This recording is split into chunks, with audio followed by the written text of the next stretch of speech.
I felt the sharp ache in my legs as I made my way toward the door. It wasn't old age causing the pain. No, it was something far worse, the weight of betrayal. The very thought of the decisions made for me, without so much as a word in my defense, stung like 1,000 paper cuts. They had left me with nothing, as though I no longer mattered. It's not my will, I thought bitterly. It's their convenience. I reached out, my hands trembling as I gripped the door handle. Before turning it, I paused. Just for a moment, my mind swirled with the bitter thoughts that had been eating away at me. I had worked my entire life, and for what? To be discarded like an old shoe once they'd outgrown the need for me? My son Richard no longer cared what happened to me.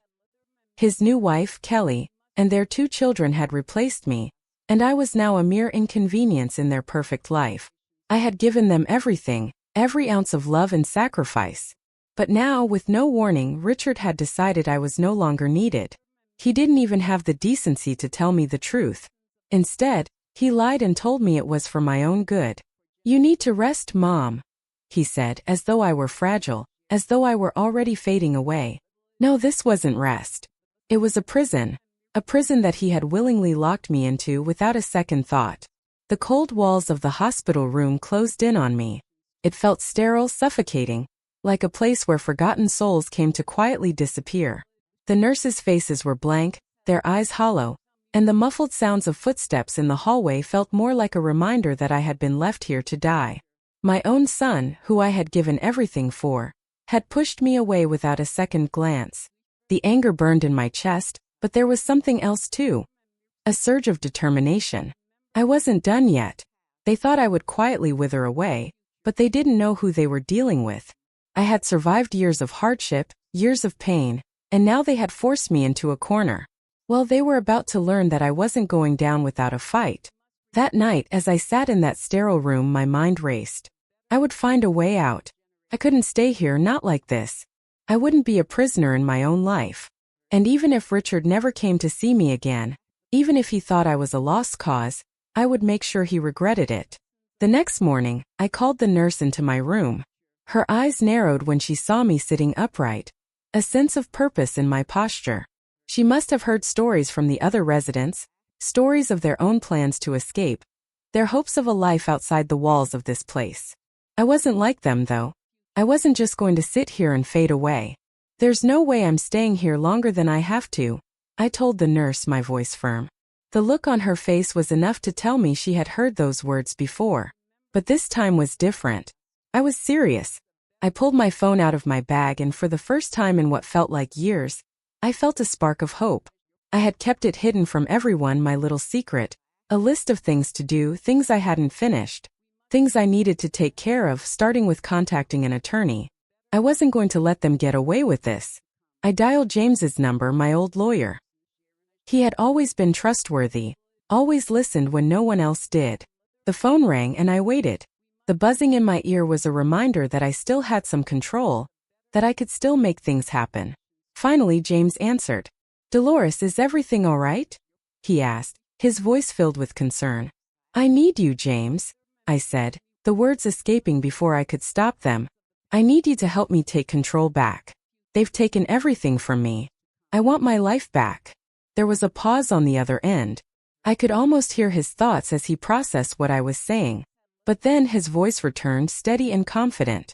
"We'll fix this," he said. "I'll be there as soon as I can." I ended the call and looked at the walls around me. For the first time since I had been placed here, I felt something other than despair. I wasn't alone in this fight. And I wasn't about to let them win. Later that morning, I called the nurse in again.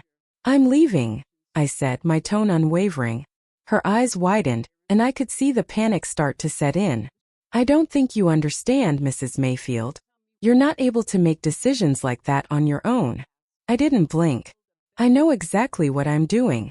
And I'll make sure that you all regret thinking I was just some old woman to push around." That night I made another call. This time it was to my son. I didn't care if he answered. I needed him to know that I was still here, still fighting. The phone rang several times, and then, just as I expected, his voicemail clicked on. "Richard," I said, my voice steady, "I'm leaving this place. And when I do, you'll regret how you treated me." I hung up the phone and took a deep breath. It was done. The plan was in motion.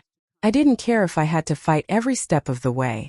I was going to take control of my life again. And when I did, they'd know that no one could push me around anymore. I held the phone to my ear, pressing it tightly, my heart pounding in my chest. James didn't pick up right away, and each passing second felt like an eternity. But I was determined. I wouldn't back down. When he finally answered, I couldn't hold it in any longer. James, I'm here. This is no joke. They've locked me in the hospital. Without my consent. My son and his wife decided I'm no longer needed at home. And I'm not staying here any longer, I said, cutting him off before he could speak. He was stunned, I could tell. I heard him swallow, his thoughts swirling as he processed what I was saying. Then he quickly shifted the conversation to practical matters. We'll sort this out, Ellie. You're not alone in this. I'll move fast. Tell me everything you can. We'll make this right, he said, and I felt the weight lift from my chest. I hung up the phone, a deep breath escaping my lips. It was done. I had made the first real move toward reclaiming my life. I didn't need to think long. I wasn't ready to wait for anyone's mercy anymore. All I had were my wits, my connections, and my resourcefulness. I knew they forged papers, stolen my property. But I wasn't blind. I could still stop it. I started hammering away at the hospital's computer system, searching for ways to bypass their security, to retrieve information they hadn't anticipated I could access. I gathered everything I could, from service contracts to lists of accounts. And when the sun began to set, I knew I was on the right path. I could feel it in my bones. I sat down on the bed, and for the first time in days I sent Richard a message. Brief, sharp, no extra words. I know everything. You won't win. I sent it, not expecting a reply. Hours later, I received a message from Kelly, his wife. It was short, emotionless. Forget about it, Ellie. It's all for your own good. For my good? For your good, Kelly, for your good. I muttered under my breath, as if she could hear me. I wasn't falling for their manipulations anymore. They thought I was too old, that I couldn't fight back. But this was just the beginning. The next morning, before the doctors even woke, I called James again. He confirmed that he was already working on the case. He knew how people like them operated, how they always tried to take everything without leaving a trace. But this time it wouldn't work. Soon after, one of the nurses came in to bring me my medication, but I knew her visit wasn't just about that. She was trying to figure out why I suddenly seemed so much stronger, so much more determined. But I was ready. I simply looked at her and said, "You want to know why? Because I have more strength than they think." The nurse shifted uncomfortably but didn't say anything. She hurried out of the room, and I knew then their plan wasn't going to work. And I wouldn't let them erase my name from this place without a fight. The next day, James arrived at the hospital. He had papers and a plan of action. I couldn't believe it was happening, that he had come through for me like this. "Ready, Ellie?" he asked. And I knew deep down this was just the beginning. It wasn't over yet. We walked out of the hospital, and for the first time in what felt like forever, I felt my feet firmly touching the ground. Freedom. It was such a strange word, one I hadn't thought much about lately. But now, standing outside those cold, white walls, I could almost taste it, like air after being locked away for too long. James held my hand, his steady grip reassuring me in a way I hadn't felt in years. And for the first time in so long, I realized something. I wasn't alone anymore. I had someone I could count on, even though I had grown so used to fighting my battles alone. "We're not staying here, Ellie," James said as we got into his car. His voice was filled with purpose. "I'm filing a lawsuit, and everything's going to turn against them. But we need to act quickly.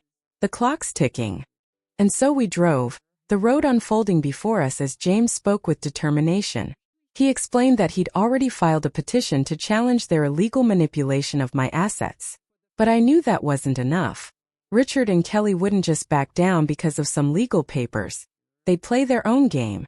They thought they had control, but they didn't know me, and I wasn't about to let them win this easily. The first thing I did was call my old friend Virginia. She was a former bank manager, and I knew she would be able to help me unravel the mess Richard and Kelly had made of my finances. If they thought they could block me out of my own accounts, they were in for a rude awakening. "Virginia, I need your help with something," I said, my voice calm but firm. "They didn't just take my property. They also froze my accounts, using documents I never signed. I need to undo all of this. I need my finances back under my control. Ellie, we'll sort this out fast, Virginia replied, her tone full of confidence. I've already arranged a meeting at the bank. You're doing the right thing. Wait for me, I'll be there in an hour. I hung up, a sense of relief washing over me. Virginia was always someone I could rely on. She had been a friend for years, and now I had her support in my fight. I knew she wouldn't let me down. A short while later, Virginia arrived. We got into her car and headed to the bank where she had worked for so many years. She had already set everything up, and soon enough, I found myself sitting across from her in her office, preparing to sign the documents that would undo everything Richard and Kelly had done behind my back. I had waited so long for this moment to take back control, to be the one making the decisions again. You need to cancel all the transfers they've made, Virginia said as she handed me the papers. We'll regain control of everything they tried to steal, and they won't be able to use your accounts for their manipulations anymore. I nodded, my heart pounding. I signed the documents with determination, each stroke of the pen feeling like a victory. And as soon as the papers were processed, Virginia's team froze the accounts and blocked all unauthorized transfers. In that moment, I knew Richard and Kelly had lost control. They thought I was too old, too helpless to fight back. But I was proving them wrong, and they were going to feel it. On the way back home, my mind raced with possibilities. I was done waiting, done being passive. The next step had to be just as decisive as the first. I called James again, explaining what had happened, and we started planning our next moves. I wasn't going to let them get away with this. Richard and Kelly might have thought they could push me around, but I was no longer a victim. If they decided to try again, they would pay for it dearly. We're not bargaining, James, I said firmly when he asked if there were any additional steps I wanted to take. I want them to feel every step they've taken, every moment they thought I wouldn't fight back. I want them to know I'm not someone they can just push aside.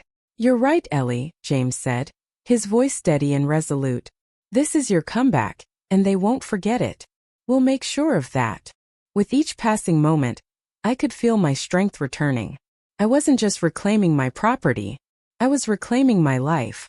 And no matter what Richard and Kelly thought, they were going to regret the day they ever underestimated me.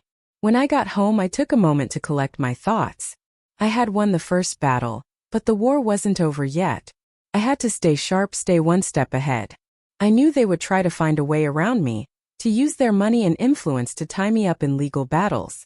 But I wasn't afraid. I had something they didn't: experience, knowledge, and a fire that wouldn't be easily extinguished. I sat down at the kitchen table, opened my laptop, and started drafting the next steps. There was no more time to waste. I had a plan, and I was ready to execute it. Richard and Kelly had thought they could just lock me away, erase me from their lives, but I wasn't going anywhere. I would make them pay for every moment they had made me feel small, every lie they had told to take what was mine. The next day, James arrived at my house, ready to move forward. He had the paperwork ready and a plan of attack. I couldn't believe it was actually happening. This was the help I had been waiting for. Ready, Ellie? He asked, his eyes locking with mine.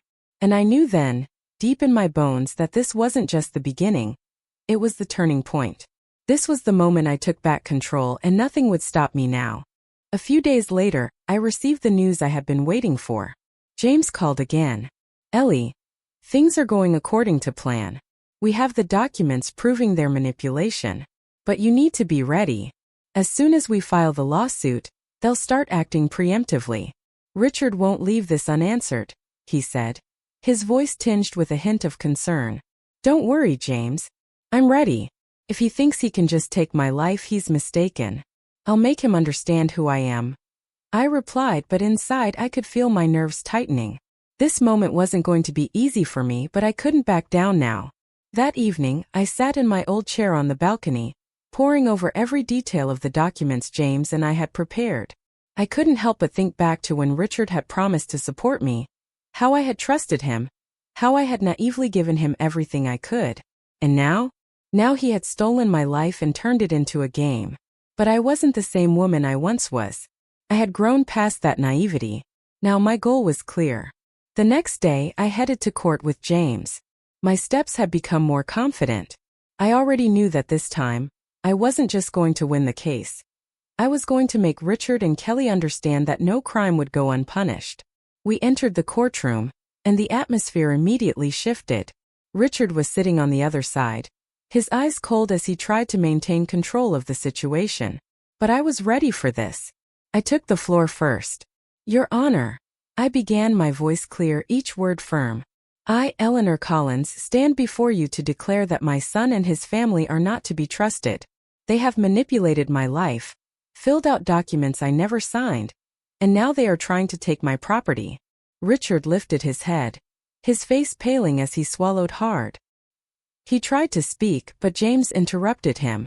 There's no need for explanations, Richard. It's all been prepared, and the documents are on our side.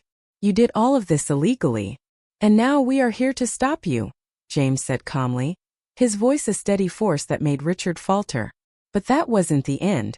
James pulled documents from his briefcase, documents that proved the forged signatures, the invalid powers of attorney, and the deceit regarding my property. He flipped them in front of the judge, and it no longer looked like a simple case for justice. It became a catastrophe for Richard. When the judge turned to Richard, his face was twisted with despair. Your Honor, I didn't know it would get this serious, Richard stammered. But you certainly knew you were manipulating your mother when you sold her property and transferred everything into your name without her consent, the judge responded sharply. The courtroom fell silent. I couldn't hold back a small smile. This was my victory. And in that moment I realized that I hadn't just won the case. I had restored my dignity, my independence, and Richard and Kelly no longer had any power over me. As we left the courtroom, James looked at me. You did the right thing, Ellie. They won't be able to manipulate you anymore. And now with all of this behind you, you can start a new life. A real life. And there I stood on the threshold of a new chapter, realizing for the first time in years that I truly felt free. A few weeks later I returned home. Not to the house that now belonged to Richard, but to my real home. The house where I had raised him. The house where I could remember every corner, every wall that bore the imprints of my memories. While the lawsuit was still ongoing, I decided to rebuild my life. Not to stay in the shadow of their manipulations, but to start fresh. I couldn't turn back time, but I could create a new one. And to do that, I had to begin with the smallest of steps. From the very first day I arrived here, I decided I wouldn't just pack my things. My goal was much bigger than that. I wanted to build something greater. I called James to come over so we could assess what else needed to be done to stop Richard and Kelly. They still think they can fix everything and take control of the property again, Ellie. Don't worry, we'll keep this locked down, James said as we visited the house and saw how even the elements I had loved had changed. My favorite paintings weren't on the walls anymore, and the old couch had been replaced by new furniture. And Richard, he didn't even seem to notice what we meant. We're not done yet, James, I said, unable to hide a smile. I still plan to show him who the real owner is here. The next day, I filed a lawsuit to reclaim the house. And although Richard tried to avoid it, I was unyielding. I had no intention of giving him even an inch of my property. My goal was clear. If he had taken my place in the family, I would take it back along with every right I had. But one day, I saw him standing at the door again. Richard had come, and this time he looked completely different.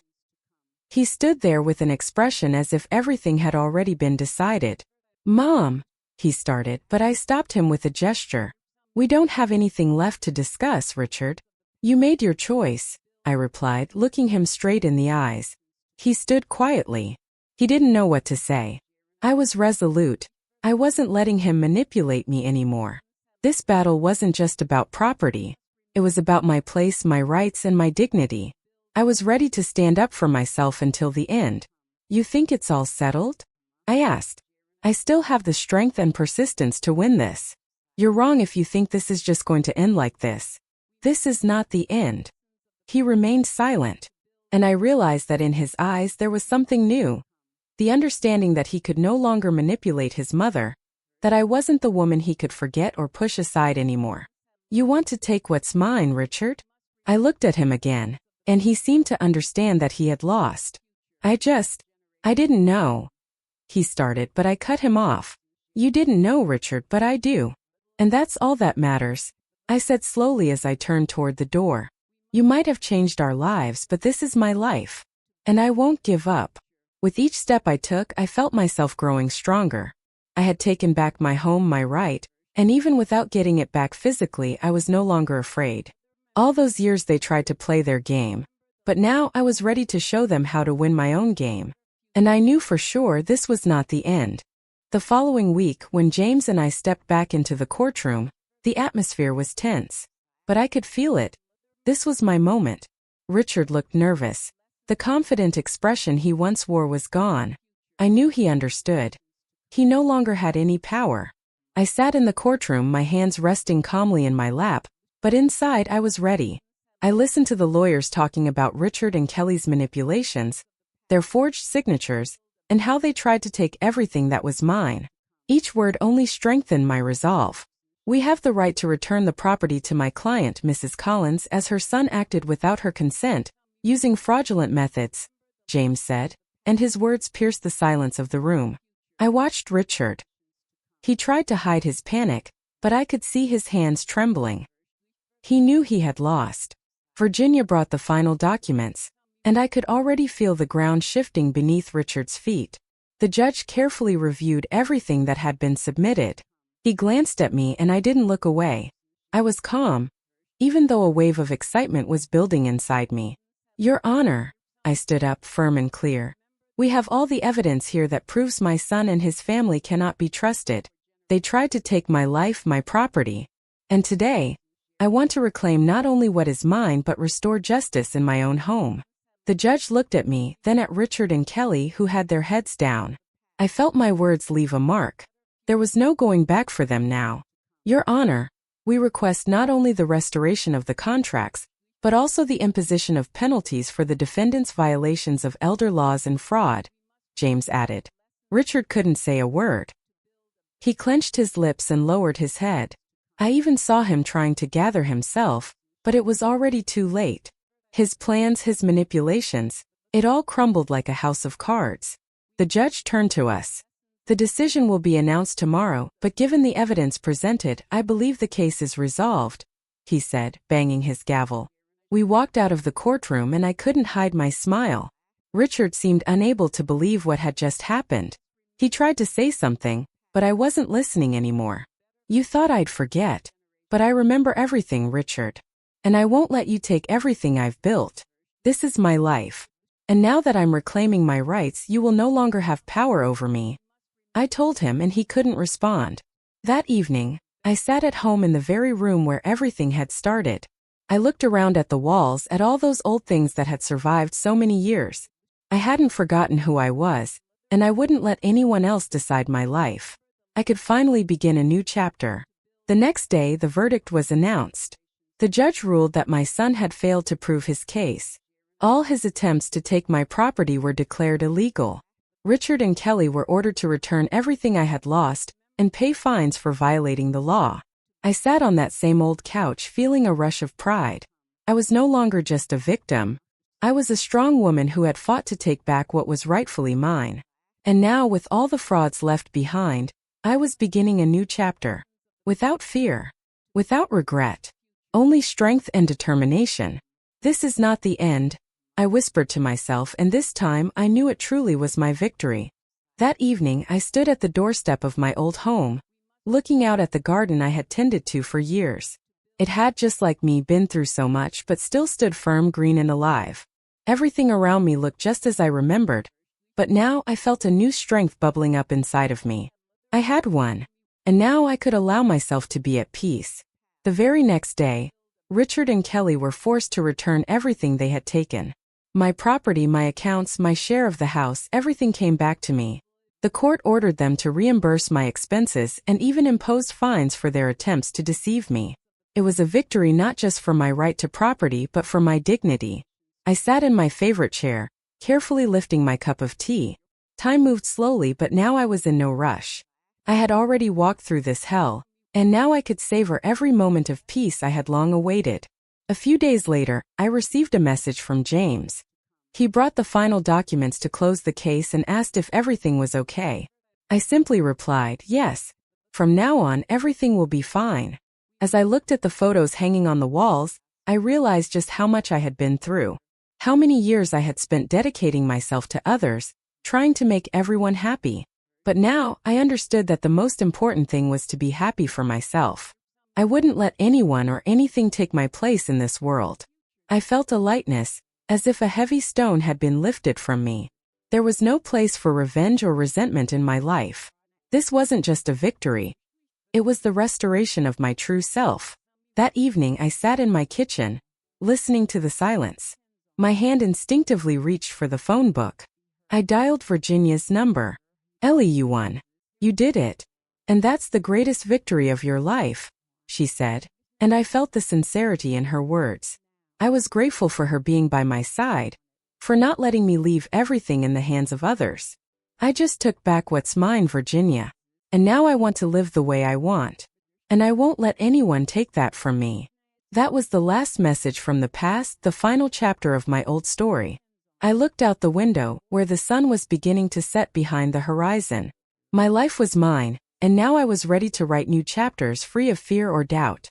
The feeling of freedom is something money can't buy. It's something I fought for myself. And now, standing here in my home, I knew this was just the beginning of my new life. "Thank you for never giving up," I whispered softly, but with full confidence.